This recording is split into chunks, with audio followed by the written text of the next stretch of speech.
I am impressed by Dummit and Silvername. They really played really well, and they are in first place. I was also looking at White Team. I know Fritters and their team also. I had a lot of expectations. They're unfortunately in fourth, but they're only one place away from reaching those top two spots. So I'm actually looking for those two teams so far.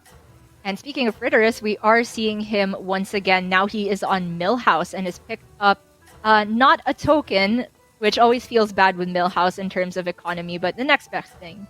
Yeah, he did buy something and sell it to buy that that 2/4, knowing that he had one minion on in the shop. Normally you'd have two, so I was wondering what he bought there. Because if you do that play, you're normally gonna lock, but it looks like he didn't care about the minion on the board. Maybe he just didn't want to float a gold. That is something I do as a constructed player. I hate floating mana. The Fishu, however, on Maiev, did buy and sell a minion, which you normally do when you get a token, and is already going for a similar strategy to what we saw won the lobby last game. What do you think about this next lobby? The Swabby is usually useful. It's Maiev curves. Sometimes you don't need the Swabby if you're going to stay on tier 1 lower. You can use the Swabby if you're going to level earlier and start trying to get gold advantages that way. But it seems like he's just going to hero power and save it for a later turn. Yogg player looks like they did hit the token, so they're going for the aggro Yogg curve, which is something you can do. You don't level on 4, but instead use hero power and buy minions. Do you favor the aggro Yogg curve in this I do this a lot because if you play this out well, you can get to 7 gold and have a full board and continuously hero power and level and get to Tavern 5 while still being relatively healthy if you get lucky with your hits. So. And we'll see how this turns out for him. In terms of the curve, it does end up matching the normal one around the 7 gold turn, right? Because you level for 5 gold and still press the button to end up with another minion here. Yeah.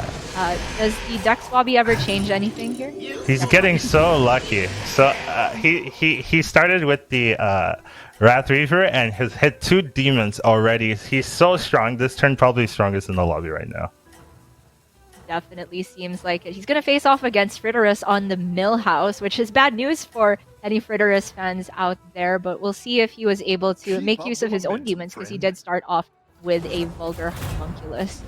Yeah, usually Millhouse is a spot. Oh, wow, that's a pretty good setup for the Millhouse for next turn, but usually Millhouses spike on 6 gold when they can buy 3 things. But on turn 5, it's a little bit more up in the air if they're going to win the round or not. It does feel bad that he did get the buff on the Vulgar, but it was immediately perfectly value traded by the 6th Wrath Reaver. Oh my goodness! Sometimes actually tripling the spawns this early is a bait because the attacks become too high and they won't actually kill a minion in the first round. So I do think you still make this play and buy it anyways, but we can really see him getting punished and taking a lot of damage because those spawns won't actually pop. So we'll see what he does. I do imagine he's going to buy all the minions. Just the fact that your Millhouse means that freezing a shop has kind of double the cost because you're missing the refresh, which I think, he was deciding whether to level. Yeah, I think this makes a lot of sense because he knows that getting the triple now won't actually give him direction, while he can just take the damage here and then go for a 4-drop, see if he can get anything more useful in the next round. So he's just understanding that if he takes the triple here, he actually might not get stronger because he loses out on the spawn. I mean, he will be stronger, but not that much stronger. And he just gets a 3-drop, no actual direction for him to actually make a game playoff. So I think this makes a lot of sense in the position he is to actually just level and take the damage. Really good insight. I'm curious to see what kind of minions would give him the most direction on Tavern 4. I tend to think that it's Tavern 5 where you get the really comp-defining minions. So what are we looking for? You do have Pirates here, so he could get a Gold Grubber. That would be the best thing to hit. He also could get Egg and just good tier 4 minions that could just solidify his early game to allow him to level earlier. These rolls are a little bit weak. He could have considered taking the Jug and just buffing up the Murloc in the shop, but I think the Wildfire is also a decent pickup here. Not the greatest, but it is going to be okay. I think what he was looking for was particularly the gold grubber because it has permanent scaling, but he could have also just found a good strong minion to pick up. Probably the egg would have also been a really good spot, but unfortunately he got maybe a low roll, I would say, of the options that he picked up, but he'll probably be stronger than most of his peers this turn. I do love I do want to ask about the small N'Zoth positioning, because you're talking about how you don't necessarily want the additional buff on the tripled spawn of N'Zoth, but the smaller one is likely to die, so why does that not go first? He's hoping that the 4/4 pops first, and then he's also hoping that he can use the wildfire to cheese some damage before the spawn goes. So he's prioritizing the wildfire and getting the trigger off before the spawn, because if the first spawn goes first, I mean, if the first spawn triggers, he won't have enough minions for the second spawn to buff. So he actually doesn't care about the second spawn. What he's prioritizing is the wildfire hit, and he did actually win that round, so it worked out for him. It didn't work out in the way that you were necessarily explaining, but it does make a lot of sense. Just the fact that he had stats from the wildfire is such a big deal. Oh. None of these picks actually do too much for him at the moment. Yeah, the spawn guy definitely wanted a Baron, but you just take a Murazon because of the economy it gives you? He could just take the Murazon and try to use the money for a later turn. It's also probably going to be better than a lot of the things in his round. It actually looks like he's trying to force a Murloc composition right now. He just doesn't have the pieces for it, so we'll kind of see what he does here. It looks like he's deciding on selling one of his minions to buy the Murloc there. I think the fact that both the War Leader and the Navigator looked pretty good for the minions that he had on board pushed him to take Murazon even more for the gold flexibility. You do have a Dancing Daryl in the lobby. XQN is going to be who Bodylicious faces next, and because they're teammates, we're going to see more holding from Bodylicious there. And it's also pretty curious that if you know you're going to face your teammate, it gives you a bit more comfort to do something like buy a Shifter Zerus, which is low tempo on the turn you buy it. Yeah, I do think we're going to be seeing a decent amount of Shifter Zeruses in these lobbies, just because it can high roll for you, and getting those nutty hits is really one of the ways to get a clean win. So wouldn't be surprised to see a lot of players picking it up in these games. Pretty cleanly achieved. Not a perfect tie, but minimal damage taken for the Alex Straza player. Alex being this low health is not to be unexpected, but it feels scary because you do just want to spike to 5 immediately. Yeah, this is the moment of truth for him. See if he can triple. He does have a Steward of Time in his board, so he might take that just to see if he can triple it that way. He could also take the Murazon just to get extra economy, maybe roll into something more useful. So he's really deciding. This is a major decision, probably the most important turn for this player right now. So he's going for the money, and he finds a Caligos.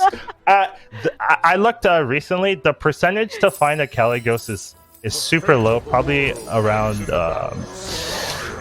it was something like 4 or something percent. Very, very unlikely to hit that. So same percentages as Amalgadon. So really lucky. Really gives him a clear direction. And this is why you pick this hero, just so that you can actually just hit the nuts and cheese some lobbies this way. So he has a good game plan. We're not really worried about this player anymore. So he's laughing. You can see his player just laughing, realizing his insane luck there. And we'll see how the dragons get scaled later, back when they're in range where you just want to pick up an Adina. But for now, let's check out Show on the Lich King. He has the Reborn on the Gentle Genie, which makes Lich King a lot more valuable to pick. Let's see what he gets off of these. Yeah, the fact that you can Reborn the Genie and get free gold from that way really makes Genie one of the more powerful picks for Lich King. Usually for Lich King, you kind of want things with really powerful death rattles. For Beasts, that's Goldrin, right? But with the Genie pickup on 5, you can get it really early and just start getting a lot of extra free money that way. So it's nice. Oh man, I know you're phrasing it in a way where you pick Genie if you're Lich King, but I just tend to think you should pick Lich King because there are Genies in every lobby. But we'll see. The rest of his board is not looking like it has a direction just yet, but I do think Sho has enough health to play with that he just levels here. Also, he's facing his teammate. Yeah. His direction is to just hero power the genie and hope it gives him a direction. He doesn't really have any other real game plans right now. True. Do you think the positioning was okay there for Show, because he did have a Divine Shield minion far left? Given it does have Wind Fury though, it's very likely to die right away. Okay, I was wondering if he was going to sell the minion and buy the pirate, so he does do that. His positioning seems to be okay. His main purpose is to make sure that the genie pops early, because that's really how he's going to find his direction, unless he finds some type of brand Gurgle or something like that. So generally, he just wants a position where the genie will die, and everything else doesn't really matter so far in this stage of the game. Okay, so let's take a look at who he's going to face on Fridorus' side, because you can imagine Fridorus was also maybe holding back a little bit of his resources, knowing that it's going to be his teammate on the other side. Does not look like he's holding back at all. Disgusting. It looks like he might be punishing Show for going easy on him. We'll see how it turns out on the board, but good for him. The golden spawn didn't pop, so he lost a lot of value in terms of how much damage he could have dealt to the Show there. Yeah, still even Genie giving Elemental is just such a good economy, even if you would consider it a low roll because it's a 1-star minion. Just goes to show you why this minion is the centerpiece of the current meta. You were talking about Gold Grubbers a while ago, but this is a different player we're seeing it on. Yeah, he had a early Gold Grubber super early and just started forcing for extra Gold Grubbers. You can see that most of his board is golden minions. He has 3 tokens, all of them golden, and he's using that to get the +6/+6 for each of the Gold Grubbers. So he's kind of just casually doing nothing and just getting strong enough to do anything he wants. You can see he's already on tier 6 and just rolling and just trying to find a way to transition to a full Murloc composition. You can see he has Murlocs in his hand.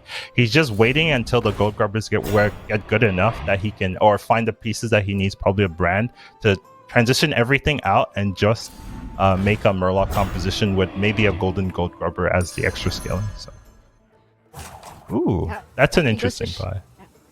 Goes to show where Silvername's head is at, but I'm glad we saw this Kaladgos. It was immediately picked up even though he has just 1 dragon. Do you feel like this allows Silvername to replace maybe some of his Murlocs with dragons? Yeah, so he initially wanted to do Murlocs, but decided that, okay, I can't find the brand, so it's not really working out for me. He found the Kaladgos. He has the Bronze Warden, which is a really good buff for the Kaladgos. So instead of focusing on Murlocs, he's now made that decision this turn when he hit the Kaladgos to get out of Murlocs and go into Dragons. So we'll see how that plays out for him, but I think it makes a lot of sense for him right now. He has a lot of time to make plays, and getting an early Kaladgos is one of the directions he can. So when we talk about early, at least in terms of how many gold you're at, definitely at around 10 gold, it still seems early enough. But how about 2 turns after the 10 gold? Do you think that would be... I wouldn't really say early is based on the gold. It's probably based on player health, and what board state your opponents are having. So even if it's like turn 7 or 9 gold, if 3 players are already dead by that time, it's not early anymore. You know, you got to make your plays because they're going to kill you. So I would say early most of the time refers to your health and how much damage you're dealing or taking. So if you're at 40 gold, but you just lost a round and you took 20, you have like a turn left to make a play. So he's fairly healthy. Silvername being at 28, still pretty high in the lobby, still dealing damage to opponents. That's why I think he has a lot of time. Gotcha. Unfortunate for Show there, even though he did have the Genie value train as Lich King, he got the Nomi a little bit too late and died right before he could start popping off. For Rogojin too, that's pretty bad to have another bottom 2 finish after last lobby, but his partner, the Fishu, is definitely looking really strong with the dragons right here.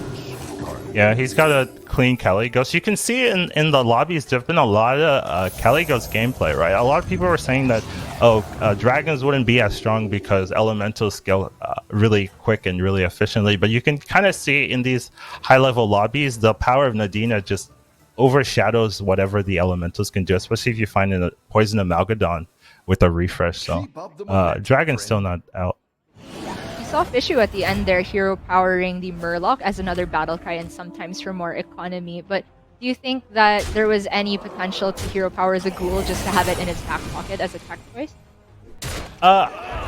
I think you'd maybe hero power the Ghoul if you knew exactly what your opponents were running and you knew they had divine shields. But I think this early in the lobby, you just want the extra stats and you don't want to commit on a tech choice when you can get the stats until maybe last turn or second to last turn. True. It's also a big deal that mechs are banned in this lobby, so you're less likely to see just really wild divine shield comps. Or Bootylicious, he does have the double selfless heroes and a poison Murloc, so he's definitely looking to triple this, hit the Baron, and try to go from there. But I do think it's difficult for him to scale a lot farther because he did dance on a couple minions and just commit to those, which is a fair strategy to go for if you're just aiming for consistent finishes. Yeah, the Daryl's actually in a weird spot because he needs to triple the selfless. Here, it looks like this guy is getting, the Millhouse is getting a ton of triples this turn and really found a golden Major Drummer, which we hadn't seen before. I've actually never seen a triple of that, so it's nice to be seeing the buffs doing something. Wow!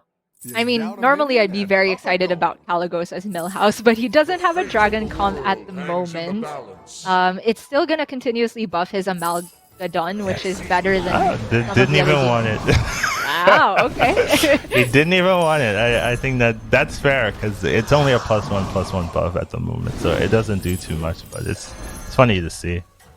He does want to be picking up elementals, but he is going to go for the buff there. But he can also get the elemental at the end too, so really nice to see. It's really tough to play Millhouse with the amount of time you have. Oh right, it costs 2 gold. That's right, that makes a lot of sense. I forgot we're watching Millhouse. I was like, oh, he doesn't have the money to do this, but he actually does. I was just wondering about buying the Hogger there last, and he could have bought the Tackling Cyclone, which activates the little rags. I do think the Hogger was a little weird as a buy, honestly. Maybe a mistake there on his part. I do think the Cyclone would have been a much better buy there. So it's kind of a lot of times he's pressured and he just wanted to buy something maybe, but it does look kind of weird in my part. The time can really get to you, especially playing Millhouse. There's lag to contend with, but we do see that Silvername got a lot of damage, not enough to kill. So I do think the Millhouse player will be still in a strong spot, but Silvername does have already what looks like an endgame comp.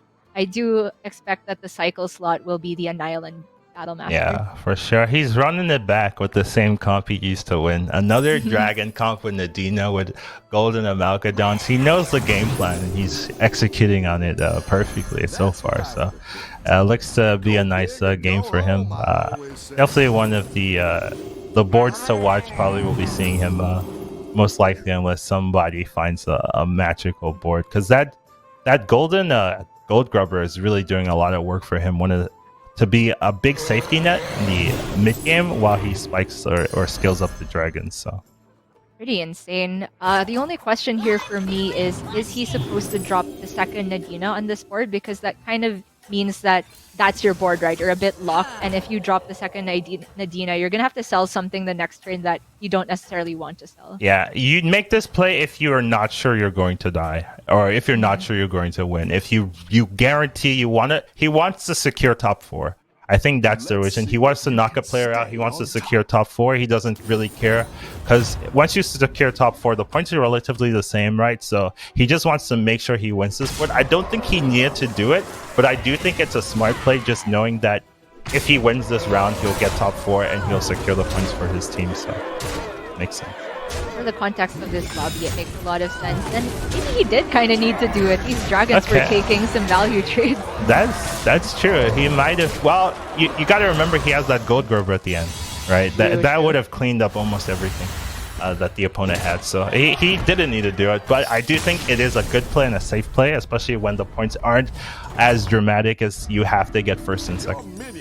Right, we are down now to our top 3, Silvername, Fritterus, and Bootylicious. Bootylicious hanging in there with 1 health because he's Daryl. I don't really expect him to be a big contender for this lobby, but it's still impressive that you make it. top 3. What really matters is if he tripled that selfless from earlier on. If we saw, he had two poisons, and he didn't triple the selfless. So I have a lot less hope for him. Having that extra divine shield, I think, would have been a key factor. You can see he has a Caligos, but I don't think it's enough scaling for him to survive. I think it's quite clear that Silvername will be taking his fight against. Oh, sorry, he's up against the Ghost. The I Ghost, believe. yeah. So, Silver is against the Ghost. So let's see what Fritterus is up to and see if he has any chance against Silvername's endgame dragons. So it looks like Fritterus most likely has a much stronger board than the Darrowd here. So it looks like he most likely will take it over to Darrowd, but you never know. Sometimes things can get wonky, but it does look favored for the Millhouse here. Very favored. Yeah. He does have 2 poison minions. I'm really wondering how he's going to beat the double proc of Nadina on Silvername's end. It looks like he'll really need a Noya module to get on the second Amalgadon. It does look like Silvername's won the lobby. We're really just looking for seconds here, and it looks like the Millhouse is going to take it as well. So we kind of see how the game's going to play out. We just have to see if they can pull off some magic in these last couple of turns. That's crazy for thinking that Fritterus still has a bit of a chance against Silvername. I'm trying to grasp at straws, looking for any ways to block Nadina's. Maybe he could try and find a small taunt, but then he has 2 big taunts. If he can find a way to block Nadina and get a good hit on the 7-3, but Silvername really has a big lead in terms of his board state compared to his peers, so we're really gonna have to see. He did sell his second Nadina though to make room to keep buffing everything. He had to. Yeah.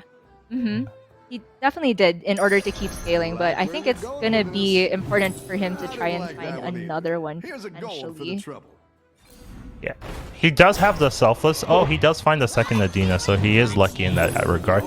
He did have to. He wanted to guarantee top 4, and then he didn't really care, so that's why he sold it. But he could also just find another Nadina, like a good gamer. So you know, works out for him. Definitely not a mistake by any means. In these kinds of board states, is there just a correct ordering to the Nadinas? I tend to see players just put their Divine Shield first and then a Nadina, but I don't know where the second Nadina should go. So that a lot of times comes to the math of how likely will your board die before the second Nadina procs, right? It becomes more complicated if you have extra taunts. If you have just 1 taunt or 2 taunts, then you can put it fairly early because you know they're likely to hit other things. But when you have other taunted minions like he does, it gets a little bit easier to play to guarantee the hits going where you want them to go. So.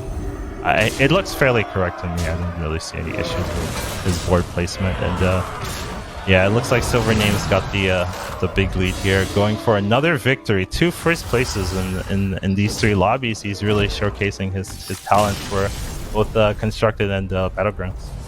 That is huge, really cementing the green team's lead. But Fritterus picking up a 2nd place is also a big deal because Show did end up in 8th place, so they do average to. I don't know, still below average score after that, but we'll see how the standings shook out there. Collins, are you surprised to see that Dragons are doing so well in these lobbies?